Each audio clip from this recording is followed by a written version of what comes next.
नमस्कार, बहुत स्वागत प्रदेश के number 1 news channel news 18 Rajasthan पर स्पेशल रिपोर्ट में मैं हूं आपके साथ हेमंत कुमार। आज बात करेंगे हिमाचल से, जहां हिमाचल में स्ट्रीट वेंडरों को नेम प्लेट लगाने वाले फैसले पर कांग्रेस के भीतर सियासी बवाल खड़ा हो गया है।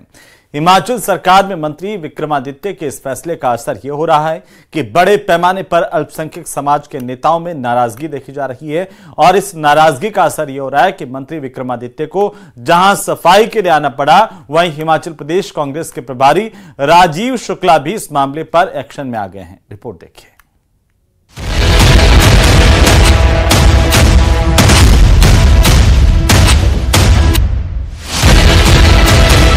योगी सरकार की तर्ज पर हिमाचल सरकार, अगर है दुकान तो जरूरी है पहचान। नेम प्लेट पर सवाल, हिमाचल में सियासी उबाल। क्या हिमाचल सरकार को भी योगी मॉडल पसंद आ गया है? क्या दुकान और उसकी पहचान वाले स्क्रिप्ट जो यूपी सरकार में लिखी गई वो हिमाचल सरकार के मंत्री विक्रमादित्य को भी रास आ गई? ये सवाल इसलिए उठ रहे हैं क्योंकि हिमाचल प्रदेश में रेहड़ी पटरी वालों की पहचान के लिए जो नेम प्लेट वाला फैसला लिया गया, उस पर कांग्रेस के भीतर ही विरोध के सुर मुखर हो उठे। आलम यह हो गया कि अल्पसंख्यक नेताओं की नाराजगी के बीच मंत्री विक्रमादित्य सिंह को नेम प्लेट वाले फैसले पर सरकार का पक्ष क्लियर करना पड़ा। इसमें यूपी का कोई लेना देना नहीं है। हिमाचल प्रदेश एक अलग राज्य है, एक अलग प्रांत है, and we have to follow the rules which is abided by the constitution and in this particular case by the Municipal Corporation Act। मगर निश्चित तौर से क्योंकि चुनी हुई सरकार है, इसलिए प्रदेश के लोगों के हितों की रक्षा करना और प्रदेश में सुरक्षा को बनाए रखना ये सरकार का दायित्व बनता है। और जो भी बाहर से आ रहा है वो भी प्रदेश के अंदर आए, मगर जैसा मैंने कहा कि जो कंसर्न्स प्रदेश के लोगों के इन रिस्पेक्ट ऑफ सिक्योरिटी है, इन रिस्पेक्ट ऑफ और कोई अगर कोई हार्मनी है, उसको बनाए रखना ये भी सरकार का दायित्व बनता है। अब इस फैसले के पीछे उठे सियासी बवाल की क्रोनोलॉजी समझिए। दरअसल मंगलवार को शिमला में शहरी विकास मंत्रालय के साथ मंत्री विक्रमादित्य सिंह ने एक मीटिंग की थी। इस मीटिंग में तहबाजारी को लेकर अहम फैसले लिए गए थे। इन्हीं फैसलों में से एक फैसला ये भी था कि ढाबा, होटल और रेहड़ी वाले अपना पहचान पत्र लगाएंगे। इसी पर शहरी विकास मंत्री विक्रमादित्य सिंह ने सोशल मीडिया पर एक पोस्ट डाली थी। इस पोस्ट में यूपी के सीएम योगी आदित्यनाथ की तस्वीर के साथ खबर लगी थी। पोस्ट में कहा गया था कि स्ट्रीट वेंडिंग कमेटी की तरफ से आईडी जारी की जाएगी और सभी को अपनी आईडी और पूरी जानकारी देनी होगी। लेकिन विरोध के सुर मुखर होने के बाद पोस्ट को एडिट कर दिया गया और योगी आदित्यनाथ की फोटो को हटा दिया गया। लेकिन तब तक ये खबर हिमाचल से लेकर दिल्ली तक पहुंच चुकी थी। सवाल यही उठाए गए कि क्या योगी सरकार से प्रभावित होकर फैसला लिया गया, क्योंकि मंगलवार को ही योगी सरकार ने भी होटल, ढाबों और दुकानों पर साफ सफाई और वेरिफिकेशन को लेकर सख्त निर्देश जारी किए थे। यही वजह रही कि हिमाचल कांग्रेस प्रभारी राजीव शुक्ला इस मामले को सुलझाने में जुट गए हैं। जो विक्रमादित्य ने भी कहा है, उन्होंने ये कहा कि ताकि वहाँ पे जो है सुधार होके जो वैध रूप से हैं वही जो है वो दुकानें या रेडी वाले बैठ सकें। हिमाचल विधानसभा के अध्यक्ष ने एक कमेटी बनाई है। उस कमेटी में सब दलों के लोग लिए और कैसे रेडी वाले, पटरी वालों को कैसे बैठाया जाए, कैसे उनको जो है सुरक्षित स्थान दिया जाए, कैसे वो नियमित हों, इसके लिए लाइसेंस दिए जाएंगे। इतनी सी बात है, उसको यूपी से तुलना करने कोई मतलब ही नहीं। क्योंकि कांवड़ यात्रा के दौरान ऐसे ही फैसले का राहुल गांधी से लेकर प्रियंका गांधी तक ने विरोध किया था।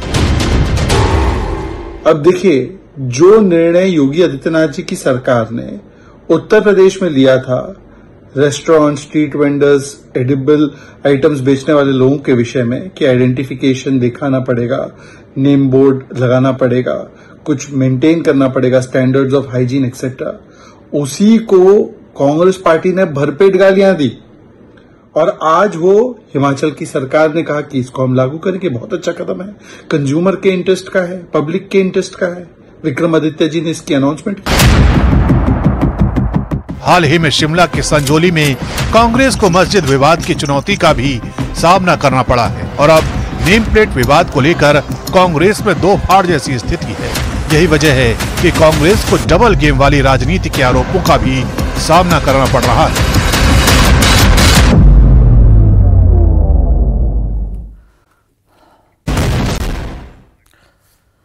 और चलिए अब बात करेंगे कंगना की, क्योंकि कृषि कानून को लेकर कंगना रनौत के बयान पर सियासत थमने का नाम ही नहीं ले रही। हालांकि इस मामले में कंगना रनौत की तरफ से सफाई बाकायदा आ चुकी है, लेकिन मामला हरियाणा चुनाव की तपिश से जुड़ा हुआ है और इसीलिए राहुल गांधी से लेकर अरविंद केजरीवाल तक की इस पूरे मामले में एंट्री हो गई है, जबकि बीजेपी पहले ही कंगना के बयान से किनारा कर चुकी है।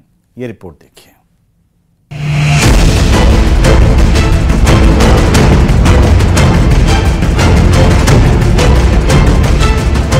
कृषि कानूनों की बहाली का सुझाव देकर बीजेपी सांसद कंगना रनौत ऐसी फंसी हैं कि अपने ही बयान पर सफाई के बावजूद न सिर्फ उन्हें घेरा जा रहा है बल्कि पूरी बीजेपी को लपेटा जा रहा है। ये बीजेपी के जो लोग होते हैं ये आइडियाज को टेस्ट करते रहते हैं। ये किसी से कहते हैं कि आप ये आइडिया पब्लिक में रखिए और फिर रिएक्शन देखते हैं। यही हुआ है। उनके एक सांसद ने किसान कानून, जो काले कानून थे, उनको रिवाइव करने की बात की। क्या वो किसान के कानून रिवाइव करेंगे या नहीं? और अगर करेंगे तो फिर मैं आपको गारंटी दे रहा हूं कि इंडिया गठबंधन पूरा इनके खिलाफ खड़ा हो जाएगा। और आइए अब आपको सुनवाते हैं कि आखिर कंगना रनौत ने बयान की सफाई में क्या कहा। नमस्ते दोस्तों, पिछले बीते कुछ दिनों में मीडिया ने मुझसे फार्मर्स लॉ पे कुछ सवाल किए और मैंने ये सुझाव दिया कि किसानों को फार्मर्स लॉ वापस लाने का प्रधानमंत्री जी से निवेदन करना चाहिए। मेरी इस बात से बहुत सारे लोग निराश हैं और डिसअपॉइंटेड हैं। जब फार्मर्स लॉ प्रपोज हुए थे तो हम बहुत सारे लोगों ने जो है उनका समर्थन किया था, लेकिन बड़ी ही संवेदनशीलता से और सहानुभूति से हमारे माननीय प्रधानमंत्री जी ने वो लॉज जो थे वापस ले लिए थे और ये हम सब कार्यकर्ताओं का कर्तव्य बनता है कि हम उनके शब्दों की गरिमा रखें। मुझे ये बात भी ध्यान रखनी होगी कि मैं अब एक कलाकार नहीं, भारतीय जनता पार्टी की कार्यकर्ता हूं और मेरे ओपिनियंस अपने नहीं होने चाहिए, वो पार्टी का स्टैंड होना चाहिए। तो अगर मैंने अपने शब्दों से और अपनी सोच से किसी को डिसअपॉइंट किया है, मुझे खेद रहेगा। I take my words back. Thank you. दरअसल हरियाणा चुनाव के बीच कंगना रनौत ने कृषि कानूनों की बहाली का सुझाव दिया था, लेकिन ये बयान ही उनके गले की फांस बन गया। खुद पार्टी भी उनके बयान से किनारा कर चुकी है। तमाम सोशल मीडिया प्लेटफॉर्म्स पर कंगना रनौत जी, जो कि भाजपा की सांसद नेत्री हैं, उनका एक बयान 3 कृषि कानूनों को लेकर, जो कि पहले वापस लिए गए थे, चल रहा है।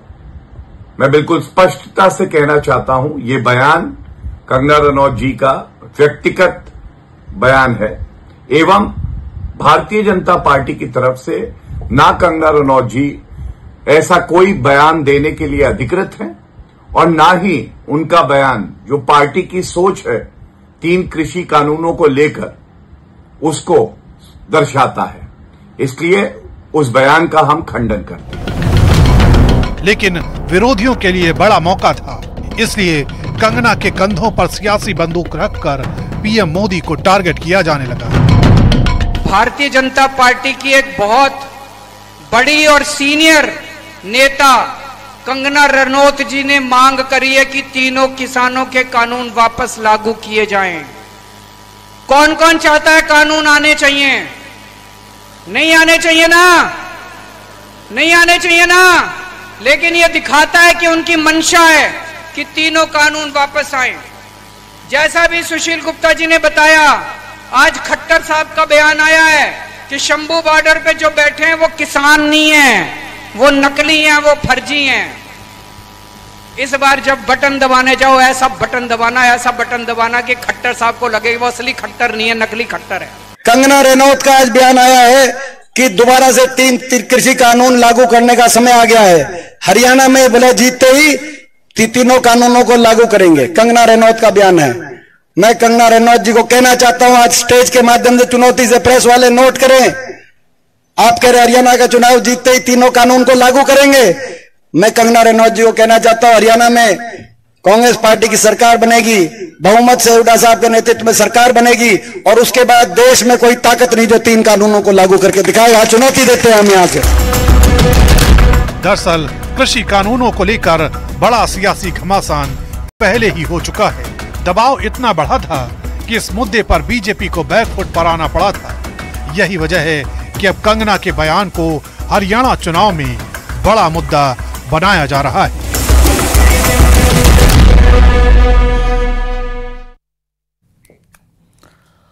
तो वहीं जब जेलेंस्की संयुक्त राष्ट्र में भाषण दे रहे थे तभी पुतिन ने यूक्रेन के सबसे खतरनाक मोर्चे पर 42 मिसाइलों से हमला कर दिया। अब जेलेंस्की ने नाटो से ऐसी गुहार लगाई है जिसे सुनकर के बाइडेन ने कहा कि वे मजबूर हैं। रिपोर्ट देखिए।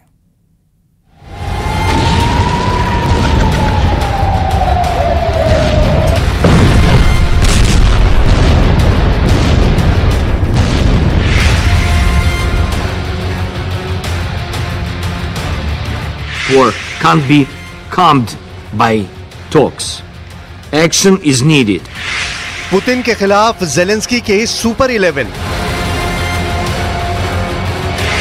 रूस को फोड़ेंगे 3 एटमी पावर।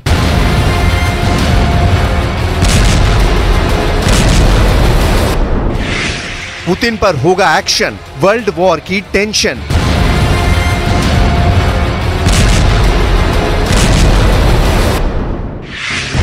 यूक्रेन रूस से अकेले युद्ध में जूझ रहा है। 943 दिन से चल रहे युद्ध में अब तक यूक्रेन डटा हुआ है, लेकिन अकेले ये जंग अब यूक्रेन पर बहुत भारी पड़ रही है। जेलेंस्की कभी भी पुतिन के आगे सरेंडर कर सकते हैं। ये बात प्रेसिडेंट जेलेंस्की ने लाउड एंड क्लियर अंदाज में कह दी है, जिसके मायने हैं या तो पूरा यूक्रेन पुतिन के कब्जे में होगा या फिर पश्चिमी देश और सुपर पावर अमेरिका युद्ध में यूक्रेन के साथ शामिल हों। यूएन में पुतिन आर्मी को पीटने का प्लान बना है। जेलेंस्की पुतिन को हराने का road map president Joe Biden से शेयर कर रहे हैं। उनके इस प्लान पर कई पश्चिमी देशों ने भरोसा भी जताया है। संयुक्त राष्ट्र के मंच पर जो चल रहा है उससे बढ़ के पुतिन ने यूक्रेन में कोहराम मचा दिया है।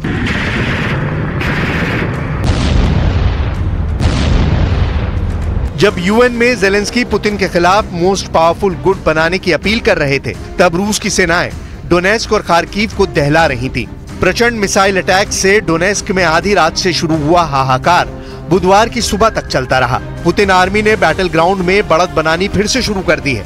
यूक्रेन के वुलेदार में रूस का झंडा कई जगह लहराने लगा है। पश्चिमी डोनेस्क के ओबाल्ट में भी रूस यूक्रेन पर हावी हो चुका है। डोनेस्क में मार खा रहे जेलेंस्की के सोल्जर्स ने कुर्स्क में भीषण पलटवार शुरू किया है।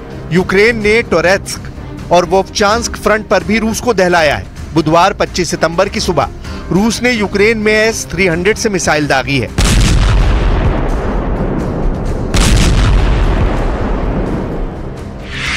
एंटी एयरक्राफ्ट सिस्टम S-300 से रूस ने खार्किव और ओडेसा में धमाके किए हैं। पुतिन आर्मी ने ओडेसा में 4 X-59x69 गाइडेड एविएशन मिसाइलें भी दागी हैं।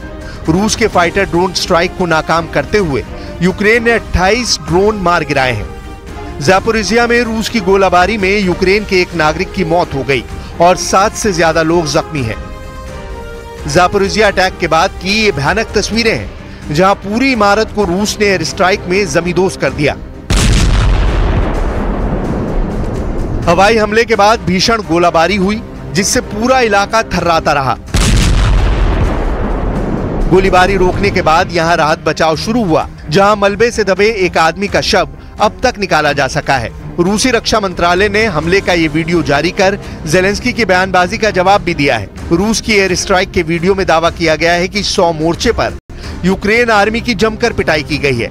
यूक्रेन में घुसकर हमला कर रहा रूस अपने इलाके कुर्स्क पर भी कब्जा करने के करीब है, जहां रूस की सेना यूक्रेन के तोपखाने, बख्तरबंद गाड़ियों और हथियार डिपो को लगातार निशाना बना रही है। रूस के हमले कितने हाहाकारी और अचूक हैं उसे भी देखिए। रूस एयर स्ट्राइक में जंगलों में छिपे यूक्रेन के रॉकेट लॉन्चर व्हीकल को एक बार में तहस नहस कर दे रहा है। एयर बैटल में यूक्रेन के जंगी जेट भी मिसाइल अटैक से रूसी सेना धुआं धुआं कर दे रही है। मतलब ये कि यूक्रेन युद्ध में पस्त होने ही वाला है। ज़ेलेंस्की यही बात संयुक्त राष्ट्र सुरक्षा परिषद में दबी जुबान से महाशक्तियों को समझाने में जुटे हैं। साथ में ज़ेलेंस्की प्रेसिडेंट बाइडेन को वो विक्ट्री प्लान भी पेश करेंगे जिसे अब तक सीक्रेट रखा गया है। ज़ेलेंस्की का वॉर विक्ट्री प्लान क्या हो सकता है, इस पर क्रेमलिन में भी कयास लगाए जा रहे हैं। रूसी मीडिया में तरह तरह के दावे भी किए जा रहे हैं। इसे आपको बताएं उससे पहले ज़ेलेंस्की का क्रोध देखिए। पुतिन के खिलाफ वो किस तरह की मोर्चेबंदी करने की अपील कर रहे हैं उसे समझिए। Putin has broken so many international norms and rules that he won't stop on his own. Russia can only be forced into peace. And that is exactly what's needed, forcing Russia into peace as the sole aggressor in this war, the sole violator. और special report में अभी के लिए फिलहाल इतना ही। आप देखते रहिए न्यूज़ 18 राजस्थान। नमस्कार।